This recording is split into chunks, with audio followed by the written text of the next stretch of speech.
So as Stan Lee would say, welcome, true believers. This is Superheroes in Color. My name is Wesley Hall, and I've been collecting and researching Black comic book characters for over 20 years now.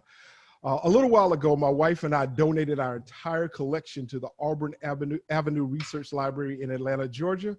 And this series of discussions is based on some of the comics you can find in the collection that's housed at the library. With me today, again, I have the pleasure of having Mr. Morris Gardner, who is a librarian at the Auburn Avenue Research Library. Hey, Morris, how's it going? It's good, man. It's all good. Good, good. Thanks for having me on. And I also have the astute, the extreme pleasure of introducing a good friend of mine. His name is Reginald McKie. Not only is he a comic enthusiast, but I say Reggie is somewhat of a celebrity in the soccer scene around here in Atlanta. So if none of you know what a capo is, I'll let Reggie introduce himself and tell you a little bit about himself. Hi, everyone. I'm Reginald McKie, and as Big West said, yes, I am a capo with Atlanta United, specifically with Footy Mob, which is one of the supporter groups. And a capo is just someone who is kind of like a choir director slash band director slash drum major, and we just lead the chants and get everybody hyped at games. Yeah. If you've ever watched the Atlanta United game and watch how hyped they are, it's partly due to Reggie leading the chants, like you said. So it's a great pleasure to have you all with us, man. Thanks for joining us today. Thanks for having me. Yeah, definitely. So let's get into it. Today, we are going to be talking about the impact of the Black Panther, which is a subject that's really near and dear to my heart. So I hope we'll have a lot of fun with this.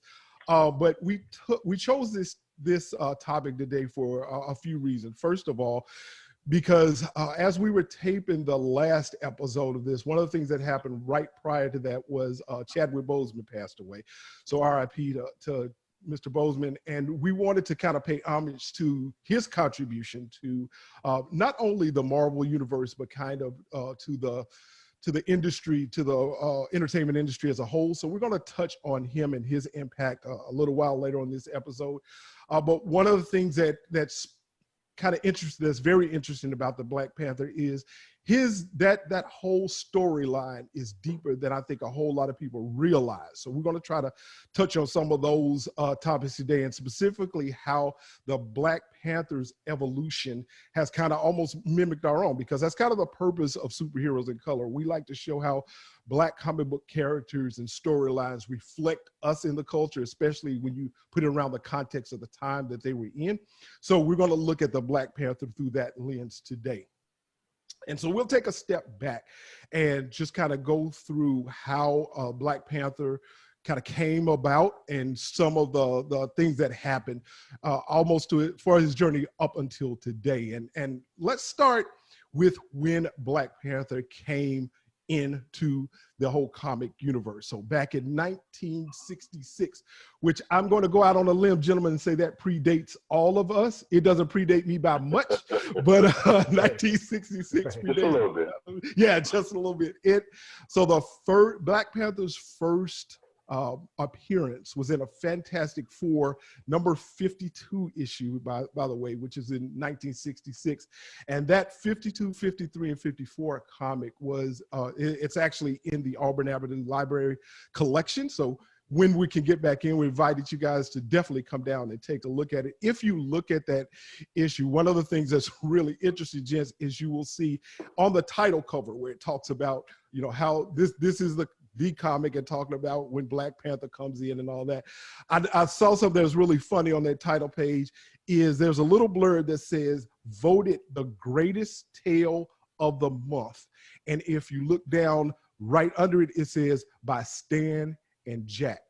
And what's funny about that is that's, of course, Stan Lee and Jack Kirby, the two people who invented the Black Panther and wrote it, right? So Black Panther was, of course, invented by Stan Lee and Jack Kirby. We'll talk a little bit about them as we go along. But the Black Panther, that storyline is given credit as being the first Black superhero to kind of be in a mainstream comic. But he's not the first Black character, right? Reggie, I know you've written about some other characters and some of the history of other characters and that type of thing. So I tell you what, let's take a step back before we talk about Black Panther and how we got about. Just take a brief minute, kind of pay homage to some of the other Black characters that came before Black Panther. Reggie, are there any that jump out to you? Yes, actually, there's one by the name of Blue Marvel that not many people may know about. David Laveau, and Howard University graduate, screenplay writer, director. He's done a lot of things, but he created him in about, I guess maybe about 10 years ago. And he said it back in the era, in the 50s, prior to when Black Panther would have been introduced. And he introduced him, and part of the issue with Blue Marvel was that he was aware of the political environment of the time, and so he intentionally wore a mask so that you wouldn't know who he was. Wow. And by the time Black Panther was introduced by Stan and Jack, most people didn't know that this story was kind of hidden because he had actually retired and had hidden himself from view. So Blue Marvel is actually a superhuman on a par with Superman. He's that powerful, and he's as brilliant as T'Challa and Shuri. But all of this was a late addition. It was just set during that time period, a little bit before Black Panther. That's amazing. And there are other characters, if you go way back to the 40s and you think about some of the stuff that Will Eisner did with the Spirit and all that, most of the characters, I think, prior to Black Panther were really more either sidekicks or caricatures, right? You think like Whitewash Jones and Ebony White and all these guys from the 40s was extreme caricature people. So Black Panther really marked kind of more of a mainstream acceptance of Black folks. And in 1966, then, of course, the political climate was turbulent to say the least. And Morris, what will you help us frame like kind of the historical, the climate of 1966? Yeah, I mean, like you said, I mean, it was really volatile. I mean, every summer during those 60s, similar to this summer during the 2020, a lot was going on. And you had this really powerful dynamic where the Voting Rights Act was passed, but actually trying to enforce that is a problem in the South, a problem throughout the country. And there is some movement where you see some Blacks getting elected to positions, throughout the country, but there's happens here where you have, the points you're trying to make civil rights wise and the marketing, the way you have to push this thing. I think they met together, and that's another strong point of Black Panther. So let's move into then that very first issue that Black Panther shows up in. Black Panther showed up first in the Fantastic Fours number 53 in 1966, like we said. And just to frame just the way that Black Panther came into being, so the way he met the Fantastic Four was he sent a ship, let's call it a spaceship, for lack of a better term, right? It was a super advanced, technologically advanced airship plane that he sent to bring the Fantastic Four from America over to Africa to meet him. He didn't, there's no indication as to why he wanted to talk to them first, but hey, I need to see you, Fantastic Four, so I'm gonna send a plane for you, right? So he sends his plane, and the first thing that happens is in the opening scenes of that Fantastic Four number 53, the Fantastic Four is riding in this plane, and they're tripping out a little bit because it was like, this thing is so technologically advanced, it's blowing my mind, right? And so the thing says something like, while he's riding, he knows that they're on the way to Africa now, and he says something like, how does some refugee from a Tarzan movie lay his hand on this type of gizmo, or this kind of gizmo, he said, which is mind-blowing to me, right? So he's on the way to Africa. Think about this now, and he's calling the Black Panther a refugee from a Tarzan movie. right. Now, when I first read this, of course, the first thing I did was take a step back, like, what do you mean, refugee from a Tarzan movie, right? But then as the story develops, you realize that Black Panther is being presented as this king of this nation, of this super technologically advanced society, right? So it kind of flips that on his head. But, so here's my question. Here's my first question to you guys. the way that Black Panther, their first interactions were presented with such racist overtones like that. How intentional do you guys think, Kirby and Lee were in using that type of language? Did it give them the opportunity, like I think, to flip that on his head, or was it a way to maybe endear people who knowing the climate and knowing the type of language that was almost acceptable at that time? Was it just getting away with that type of language, or was it a better ploy to pull people in? What do you guys think when you hear the thing making a statement like a refugee from a Tarzan movie? Morris, let's start with you. What do you think about that? Yeah, I think your point about it being the language of the times is really important, because and I don't want to like overstate it that it wasn't something that was imbued in a lot of comics still at that time. And even the comics that come after that, there's still a lot of racial stereotypes and racial statements that are made that fit that same kind of language. Even within the Black Panther, as it evolves, it still takes a long time before you start to see a conscious effort to be devoid of that. And when you see more Black writers involved, more writers of color actually engage with it, then you start to see that definitive line being drawn about that character that we all love and now and represented in the movie, that exists. But I think those early steps were just clearly reflecting the popular sentiment when you talked about Africa as a country, or as a country, as a continent, that it was primitive and those kind of things. And so I think it did reflect that. I do think the effort to add that technology aspect into it reflects, like I said, that understanding that this emerging continent was starting to come into its own. So I do think there was a recognizing of, like, looking at the Life magazines and Time magazine articles about what was happening in Africa at the time, that there was a little bit of something's going on there. So I like to not overstate that, because I don't think it deserves it too much, but I think there was an element of a recognition of what actually was happening in the continent at the time. Good.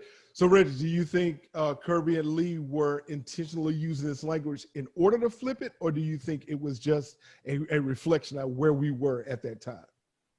I think it was both, and I think that was something that was just mentioned a little while ago. How it wasn't just about the times themselves; they were also thinking about their base. The bulk of the subscribers to the comics were white men. Young white men. And so that made sense. I mean, I could see that. And it also reflected the times, because, I mean, that was not just in comics, that was in life. That was in all media. I mean, you go to Amos and Andy, you go to the TV shows, you go to, I mean, you just go over so much that has happened in this country and then worldwide. You look at how Africa was looked at, the continent, for hundreds of years. So that was not unusual to see that kind of sentiment. I do like the fact that I believe that they used it also as a ploy to kind of flip it.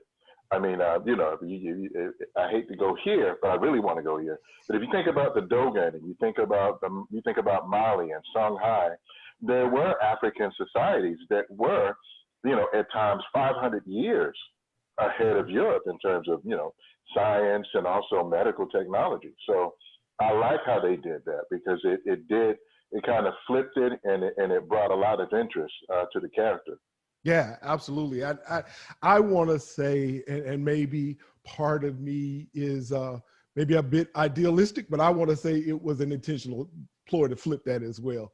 So we had issue 52 that kind of bled over, or actually set the groundwork for issue 53 and 54, where the Black Panther itself, and I'll tell you why I say it like that in a minute, was introduced, right? And then that storyline came about. And in 52, 53, and 54, the Fantastic Four, one thing that I just want to kind of throw out there, and guys, we don't give entire storylines away on this show, because we want people to come in and read what actually happened for themselves. But I will tell you that the reason that Black Panther brought the Fantastic Four to Wakanda was to get to solicit their help in dealing with Klaw at that time, because he stole some vibranium, right? He was going to make weapons with the vibranium, and they wanted him to help along with that effort. So now you got to read the rest to see what happened. But vibranium is pretty interesting because you guys know that that Captain America's shield was made out of vibranium as well, right? So it all kind of fits together here, where so much technology came out of Wakanda. So just wanted to kind of throw that in. But after this that whole thing, and by the way, it's pretty interesting. I really love these issues, and I'm really struggling with not giving too much away. But Black Panther brought the Fantastic Four to Wakanda and kind of set them up to begin with. He enlists them in a little fight so he can show them, look, I'm no joke. You have to understand what you're dealing with, right? So there was a fight between them that starts out, and he didn't go in too hard. He just gave them enough so they'll respect him when he got ready to tell them why he needed their help. So just want to throw that in. We encourage our listeners to go and check those issues out. But moving out of 52, 53, 54, gents, I want to kind of move into how Black Panther has evolved, and specifically how Black Panther kept evolving to keep up with the times that whatever story that came out was reflected in, right? So one of the things that I guess we should set the stage for, that we should make sure everybody understands, is Black Panther is not a person, right? It's a title. It is, and as a matter of fact, T'Challa, which is a kind of Black Panther that we're familiar with, was not the first Black Panther or the only Black Panther for that matter. Gents, do you, and I'm happy to kind of elaborate on this, but do you have any input on like anything revolving other Black Panthers, any factoids you may be aware of? And I'm happy to kind of throw in whatever, but just want to give you guys a chance to ring in on Black Panther as a title and not as a person. Anything you want to throw in there?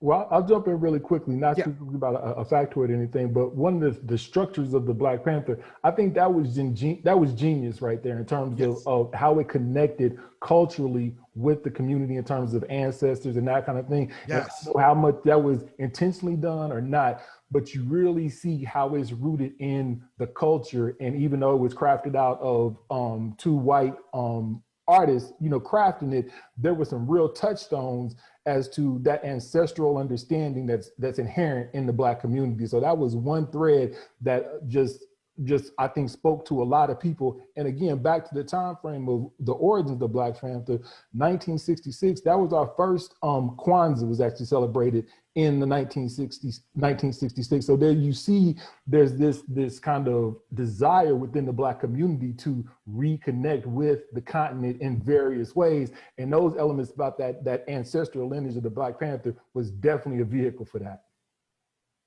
Oh, that's a good one. And I wonder, because with Kirby, even though, you Sarah Morris, you had two white gentlemen. If you think about it, Kirby was actually Jewish, right? Yeah. But I mean, and of course, we just brought out that he kind of changed his name probably to fit into the society he had to. But I'm sure he had a lot of those ancestral references built into him as well, whether he wanted to identify as Jew at that time or not. Yeah, that's a good point. That's a really good point. Yeah. So T'Challa's was one of the Black Panthers. Like I said, his father, right, T'Chaka, or I'm hoping I'm saying that correctly, was actually a Black Panther before him. I don't know if you guys ever remember, there was a character, his name was actually Casper Cole, and he went by the moniker of the White Tiger. Yeah, White Tiger was interesting just because he impersonated Black Panther for a while, right? But he was a biracial, I think he was a New York City cop, if I'm not right? And so there have been others, but here's what I wanted to kind of segue into. T'Challa's sister, Shuri, has also served as a Black Panther. And, I've heard like different rumors and different scuttle that in upcoming movies, she may even be a Black Panther.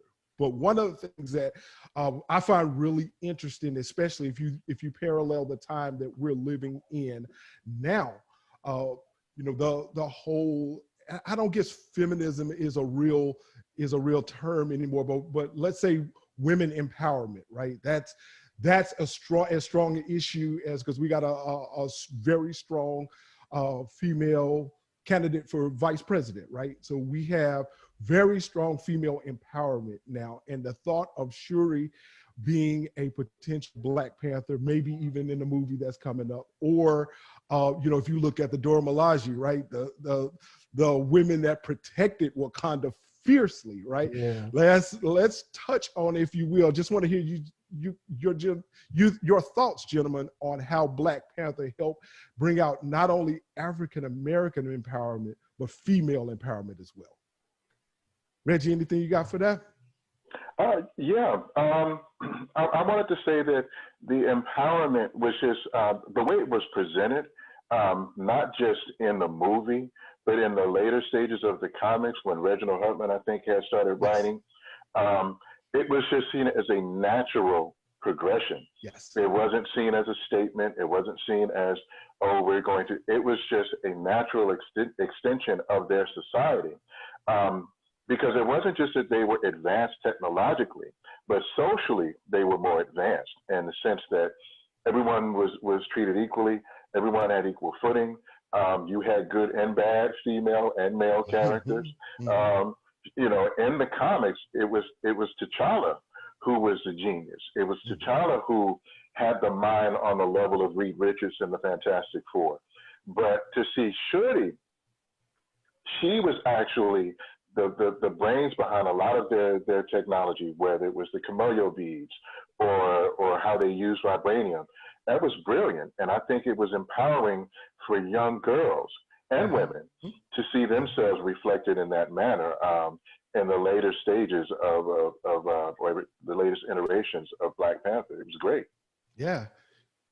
Yeah, I think one of the things, just kind of piggybacking off that a little bit, is that, and it was all rooted in real cultural expressions and history of the continent. It wasn't like some of these things just came up whole cloth. There were women warriors that, existed, real figures, real people. And that's the beauty. I mean, one of the criticisms is, Wakanda is not a real African country and that kind of thing.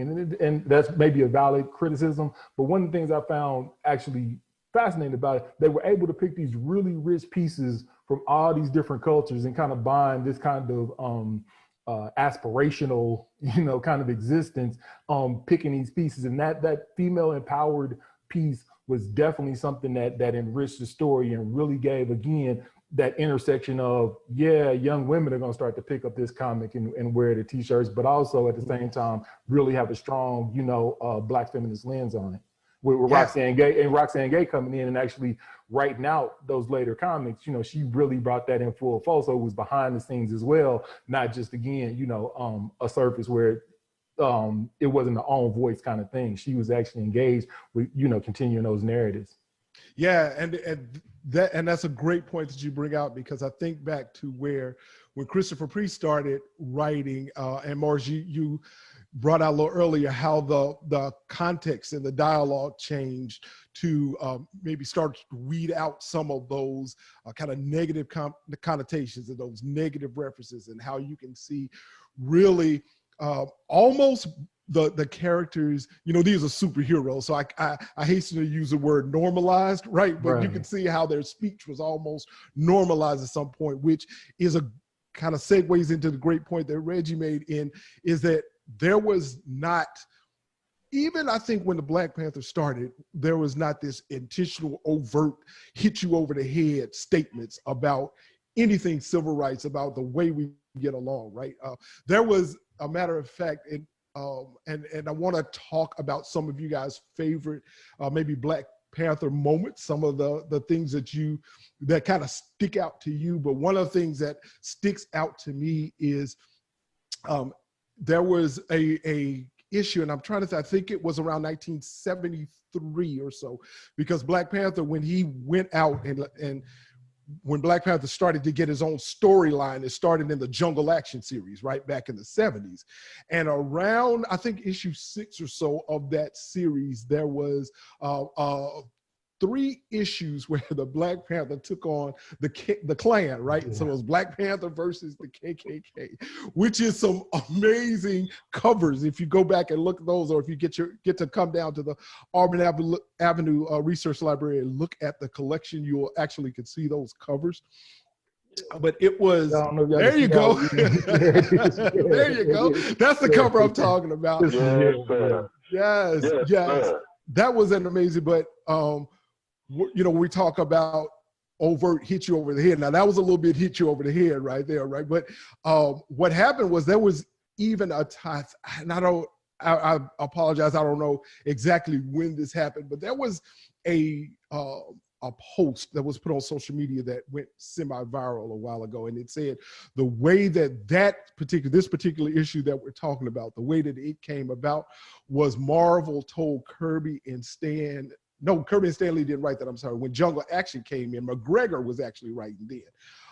We told Dan McGregor that they needed more white people represented in the Black Panther series. So McGregor answered that by doing this one where the Black Panther beats up the entire Klu Klux Klan, right?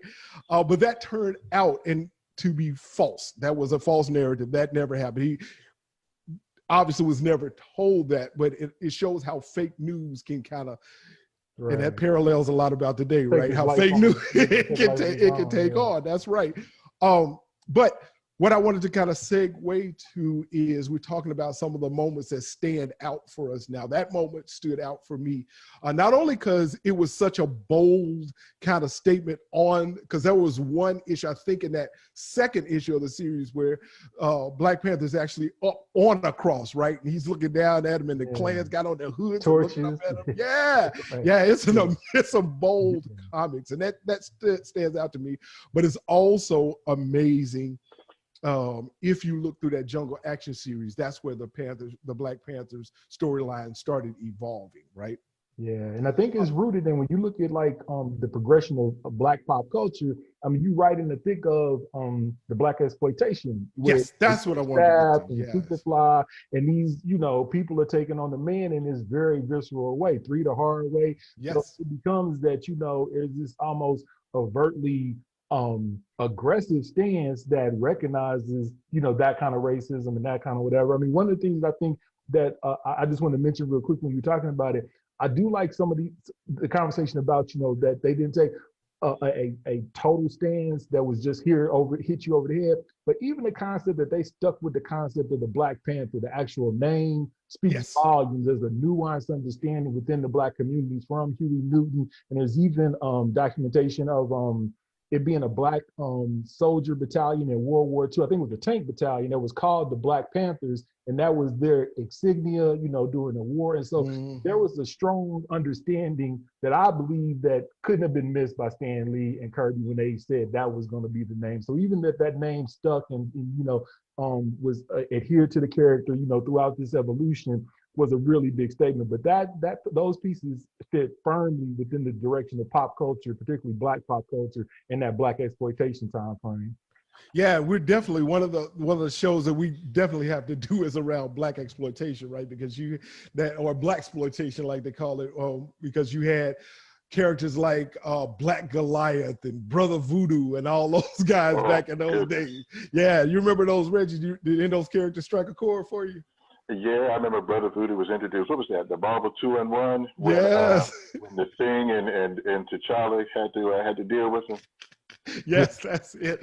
Yeah, so that was a real interesting time. And even if you think about when Luke Cage first came out, right? Oh, yeah, a little earlier than that, he came out and Luke Cage really went through some stereotypical moments, and we'll have to touch on that. So, that's a whole nother 2 hours on exactly. Just certain jury alone. Yeah. That's real talk.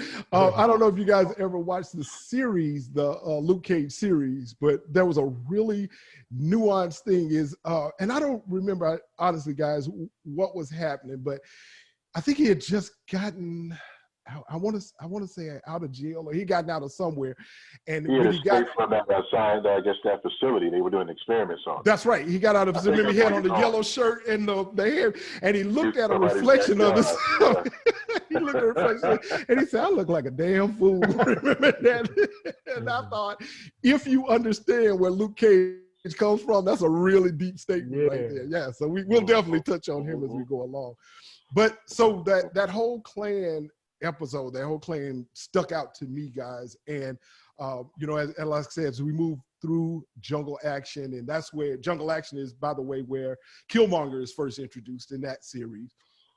But another one that kind of jumps out to me is if you guys think back when Black Panther and Storm were married, right? Yeah. And that was huge because you had like the Civil War going on, and that for that wedding, they actually called a ceasefire so everybody could come to the wedding, right? And I thought that was amazing. There was some really awesome artwork around there where everybody had assembled for their wedding. And there's all these really cool things. If you look in the background, you look back there, Iron Man has a camera, but he's like floating up in the air so he can get the perfect picture, you know, in there. Yeah. And Bishop is then he's kind of turned to the side, and he's got a tear coming out of that one eye that works, right? So that whole series, the thing, and by the way, what was it? 5 or 6 years later, they got divorced, guys. You know, they couldn't stick it out. Black love can't survive, man. Not even in the comics. Not even in the comics. But those two kind of are my pivotal moments. And I want to hear from you, Jensen, if you have anything along the Black Panther's evolution that kind of jumps out to you. I think for me, I wanted to go back to when Ramita did that version of Black Panther. What was that, about 10 years ago? Mm-hmm. And they actually went from that. They did an animated series of it, and they showed it on BET late night for a while, where they actually took the panels from that comic and used CGI to animate it. But in that storyline, they talked about, and I think we had mentioned this earlier, they talked about how Black Panther was a representation for Wakanda. He was the protector. And it was T'Challa's grandfather who had run into Captain America at the time. And in that story, it shows how Steve Rogers had been dropped into Wakanda and was trying to seek out the vibranium. He wanted to, one, he's tracking Nazis. And then two, he was trying to see if he could get some of that vibranium to use with the United States. And he ran into T'Challa's grandfather. And I'll just say this.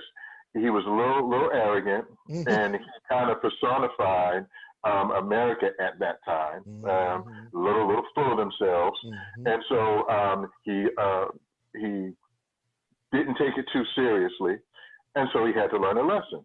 And I'll stop there. That was very important to me, because it showed not only where they advanced in, but, you know, that was not the first time that Wakanda had to remind people who they were. So I like that version. I like the Reginald Hudlin version. To me, that's when I saw the Dora Milaje. That's when I saw him taking on much more of a political representation for his country. That's when he was not just, I mean, we said he was king, but to see him recognized as such, to see him identify as leader of the country, and these were not just two ladies who accompanied him; they were his bodyguards. Yeah, so how good were they that they had to protect him? And then, of course, the most recent version of Black Panther, when Coates took over, and you saw a lot of the things that he introduced. A lot of those things found their way into the movie, from the Kimoyo Beads to just the way vibranium was being used, and just the recognition of how advanced this country was. It really stood out to me, and so I think just seeing Black Panther as he has evolved, it's come full circle to me. Yeah, definitely full circle. Yeah, because to me, I always go back to ancient history, and it's just a representation of what was. Yeah, that's very good. And Coates is amazing. And when Water Dancer first came out, I could not wait to read that, and it definitely did not disappoint, because his writing, you can tell that he does the research to do just what you said, Reggie. He incorporates like real life elements into what's a otherwise fictional story, right? And to see those references is probably the reason I really like Coates a lot. I'm still a Priest guy. That's still my man, because that kind of represents, that's kind of my era, my reckoning. But the way Coates kind of brings in those real life elements, to your point, is amazing. Morris, brother, what do you say? Are there any Black Panther moments that jump out for you? I think that the evolution and where it ended when it was in Coates' hands, where you really start to see these complex narratives take place, where you go from him being on the cross facing the Klan, which is bold statement and whatnot, but the complex narrative, even the villains and their motivations behind, should T'Challa have all this power over the community? Should the challenges become really nuanced and thoughtful, and I really always appreciate that when I was reading the most recent versions of those comics. But being able, like you said, to track the evolution to get to where the villains are just as interested, and sometimes you even question, should there be a king? There was some underlying things about how Wakanda was ruled, where some of that showed up in the film. Of course, in Michael B. Jordan's character, I would just love to see more of that kind of nuance, kind of examination of it as a country, because it really brought everything to light for me. It really brought that this is a really complex society, not just technologically, but how it's governed. People asking questions, and I think those were one of the things that last installment was just that really nuanced kind of thing that I just thought, this is a perfect setting for an explosion to wherever else. Of course, it spans the galactic Black Panther, and moving to, a more universal kind of space. So I think that was a great platform to really introduce people to the character, who may not be familiar, with the comic at all. So I really like that Coates effort. That's the one that I gravitate to a lot. Yeah, okay, great, thank you. And I'm thinking about it, and we'll segue into the movie and just talk about your feelings, gents, when that movie came out, because that's one of those I remember where I was moments, like when I went to see Black Panther. But to your point, Morris, when you talked about Michael B. Jordan's character, one of the things that I remember sitting in the movie and watching him being mad because T'Challa was king, and him challenging him for the kingship. And I was sitting there thinking, every family has one of those cousins, right? just wrong, right? Just a wrong cousin. You're like, why you invite Bebe to the barbecue? Right. We gonna cause trouble. Yeah, exactly. But I want to touch on that, because I think, as much as Black Panther's evolution through the comics was important, I honestly think that the movie showing up was a pivotal moment as well. Not only because it made a gajillion dollars. I don't know how much that thing made, but I know it grossed really heavily. But what it does, I think it further pushed the Black Panther narrative itself into the mainstream. And probably, honestly, a lot of people maybe even had heard of the Black Panther that didn't have the type of exposure that maybe we have, got to know him a little bit, right? And I remember when the movie premiered, and the weeks afterward, folks was dressing up, right? Putting on their kente cloth and that type of stuff to actually go to I did myself, right? We had some stuff made to go to this movie. And so what I wanted to touch on really quick was not so much of the storyline, but your personal feelings, gents, when this movie came out. How did you feel seeing it released? And then how did you respond to that? Did you go see it, and did you go all out when you went to see the movie? Morris, let's start with you, brother.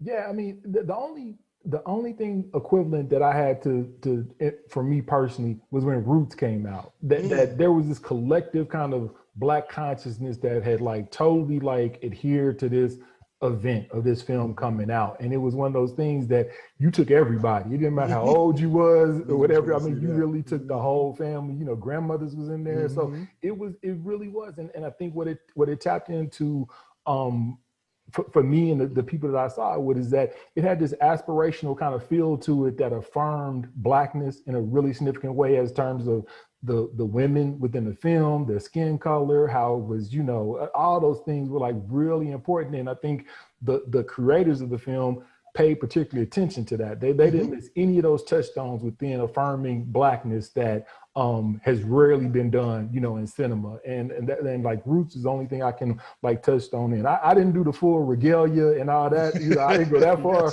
But t-shirts, you know, I still got stuff in the closet, you know, with the Black Panther. But I was there, you know, even with the comics and whatnot. But no, I really felt like, and I think the other thing about it too that was important was that the powerful narrative and storyline that it crafted out with the African-American experience versus the African experience. And it touched on some really interesting points, and it touched on some really interesting dynamics that I felt like just elevated the movie, that I only think, you know, within the culture, we could have that conversation about, you know, what that kind of means. And so I think that it brought that conversation to light was a really powerful piece.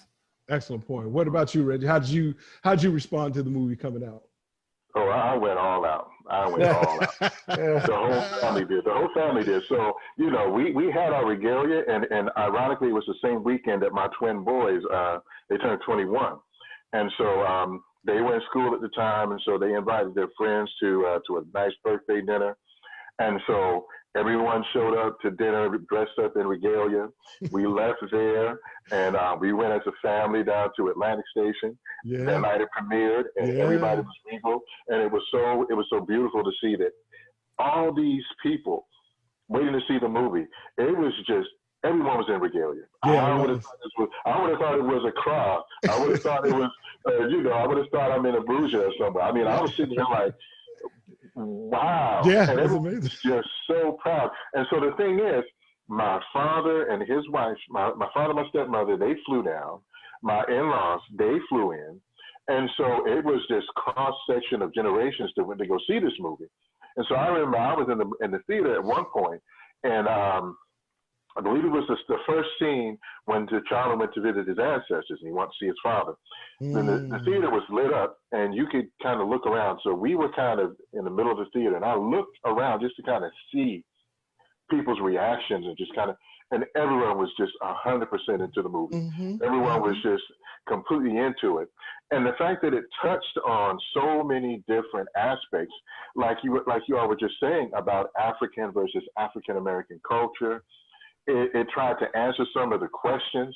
And a lot of people sympathized with Killmonger. A lot of people were like, where was Wakanda? You know, when all of these things were going on, when we went through so much in terms of civil rights and, you know, losing Malcolm and Martin, and you think about Lumumba, you think about all these things that have happened, not just in America, but all over the world to people of color, and specifically to Black people. And here's a country that could have intervened or done something at some point. You know, it makes you wonder how many Killmongers were created from something like this. So it forced the conversation that I think we have been having separately, you know, for generations. And I like how they really touched on that. Yeah, that is such good stuff. Well, gentlemen, we're coming in for the home stretch right now. So one of the things that I want to kind of start winding down with you guys is two things. I want to touch on Chadwick Boseman's kind of contribution, like I said, as an actor to the Marvel universe, to the cinematic universe as a whole. And one of the things I said at the beginning of this is we wanted to kind of pay homage to him, because I think his portrayal was so huge. And I don't think they could have got a better person for him. But one of the things that I was kind of struck by, and I don't know how many people picked up on this as well, but you know, he did so much work sick, right? Going through the end stages of the cancer that he was battling.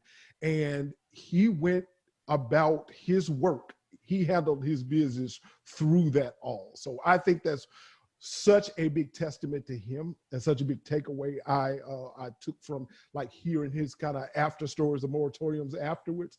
But I just wanted to kind of pay homage to him here on this show, because again, he made such a big contribution to bring Black Panther to all of our consciousness, right? Any thoughts about him and his portrayal, guys, that you have, Reggie? It was just so heartbreaking when I found out that we lost him, and then, like you said, as the stories came out that he'd had cancer, and he was just fighting through it, no excuses, right? No excuses. And I think one of the things that struck me about not just Chadwick, but just the entire cast of the movie, is that everyone was aware of the significance of the movie. They knew they had a task ahead of them, and they treated it with such respect. Yeah. They did their research. They did not just throw a costume together. Yeah. They made sure that it was reflective of the different societies on the continent. They looked at the languages. They made sure that, they used Xhosa, throughout the movie. Chadwick did so much. He didn't take a role that did not reflect the culture in a very positive light. And he made it a point to do his homework. I think as the Black Panther, he brought that dignity to that role that I think I had an idea in the comics, but I never got to see it personified like he could in this film. I don't know if anyone else could have done what he did the way he did it. And, and then now that he's gone, I don't know if they're going to move on from him. There's rumors about who could be the next Black Panther, but I just appreciate that he did he was the personification of his craft, meaning he respected it, he loved it, and he wanted it to show exactly who we were. So I just give kudos and props to him. He was actually a superhero. Yeah, absolutely. Yeah. Morris, what are your thoughts about Brother Bozeman? Yeah, I think, when you think back on it, you think about actors that kind of transcended, the craft of acting and become these kind of iconic figures like a Sidney Poitier that represent this kind of aspirational Black man in these positions of power. And I think he definitely did. And I find it fascinating that he played Thurgood Marshall, he played Jackie Robinson, he played James Ryan. just the litany, but they all stand alone. None of them are like you watching Chadwick Boseman be.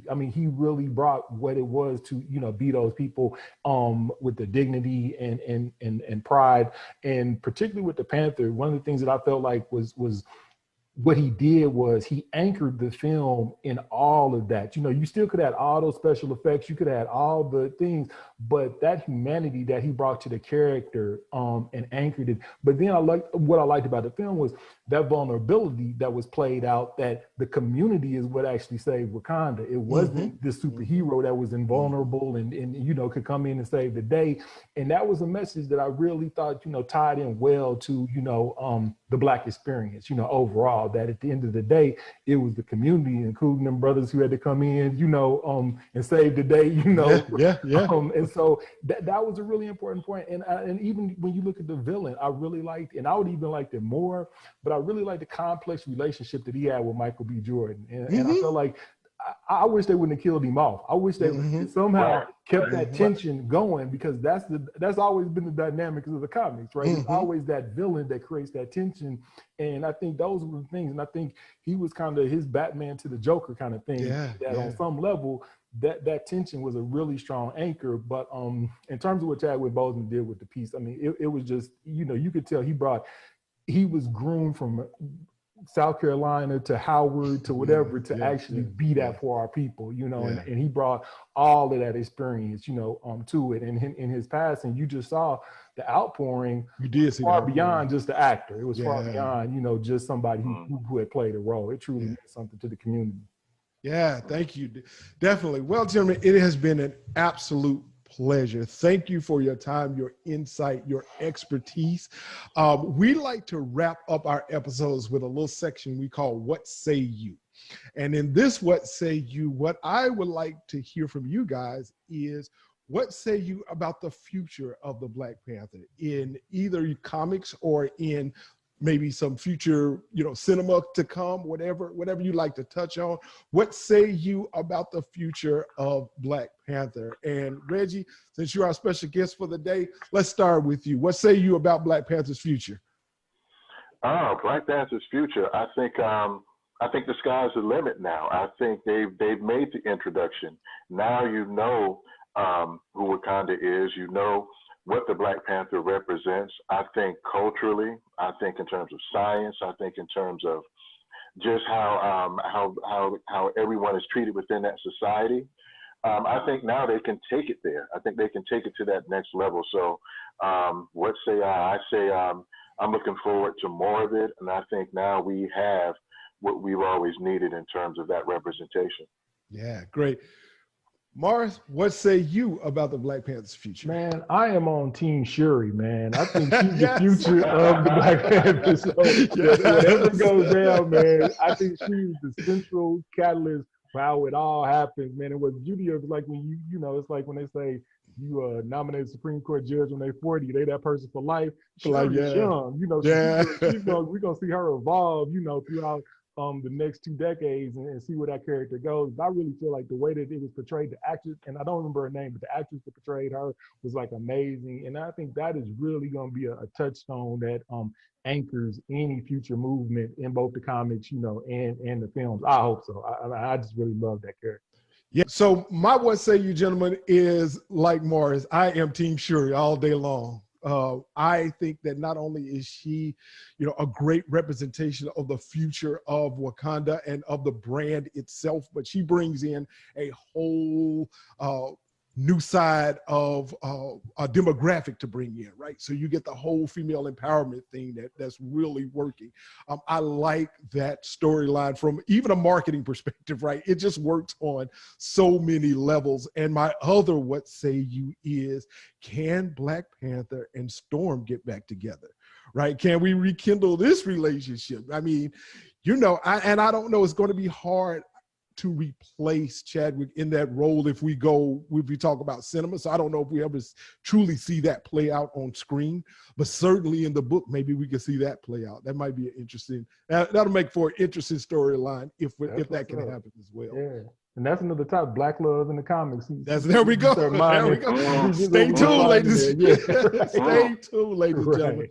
Well, as I said, guys, thank you so much for your time. It is always a pleasure, not only to talk this subject, but to talk it with gentlemen like yourself that really know your stuff, and such a pleasure to talk to. I am going to wrap things up by just kind of reminding everybody that Superheroes in Color is all about how culture is reflected in comic books through storylines. And for me, Black Panther represents Superheroes in Color as a whole, because Black Panther has evolved and represents just what this show tries to portray. With that said, I want to invite all of our listeners to keep up with and give us your feedback. Give us your thoughts about anything we've said on our social media channels. SHIC Social, Superheroes in Color, SHIC Social on Instagram, Facebook, and Twitter. Let us know what you think. Let us know what you'd like to hear or see in future stories, but really let us know what you think about the way Black Panther has been portrayed through his evolution. And on our newsletter, if you go to superheroesincolor.com, you can sign up for our newsletter, where I have gone through and picked out some of my favorite Black Panther moments. So if you subscribe to our newsletter, you can get the top 5 Black Panther moments. And I grabbed some captures of that artwork just to portray those Panther moments. And I invite you to respond to any of those on our social media channels and let us know what your favorite Black Panther moments are. Again, gentlemen, thank you so much for your time. Until next time, everybody, we'll see you back here again. Keep reading, fam.